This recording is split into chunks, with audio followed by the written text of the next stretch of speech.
welcome back to Rick's Reflections, where we take a look at the upcoming Sunday Gospel reading and see how it applies to our lives today. This Sunday is our 19th Sunday in Ordinary Time, and that kind of blows my mind. This year is going by so quickly.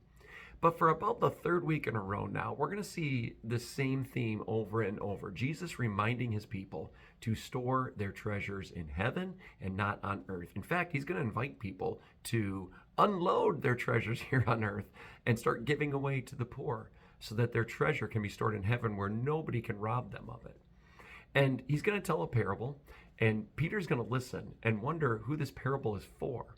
The parable really has to, again, deal with storing our treasures in heaven where you don't know when a robber might come. You also don't know when the Lord is going to come. So be ready at all times.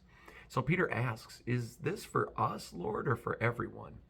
And Jesus continues, and at the end of it all, Jesus says that much will be required of those that are entrusted with much, and still more will be required to those who are entrusted with more. So the answer is everyone.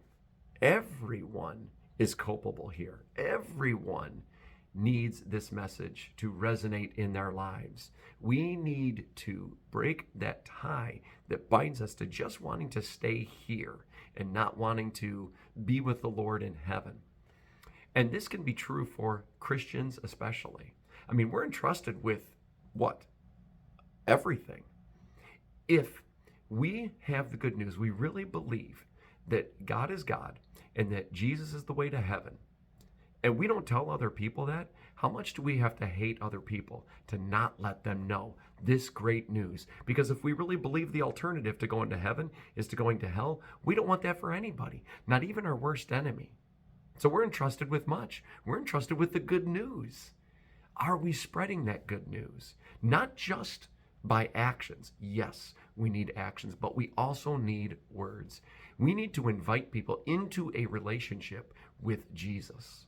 That is the way to heaven. That is the good news, and that is what we have been entrusted with. This week, let us recognize how much we have been given, but also realize that it comes with a burden of telling others and showing others who is Lord of our lives. Thank you so much for joining us. We look forward to seeing you next time on Rick's Reflections.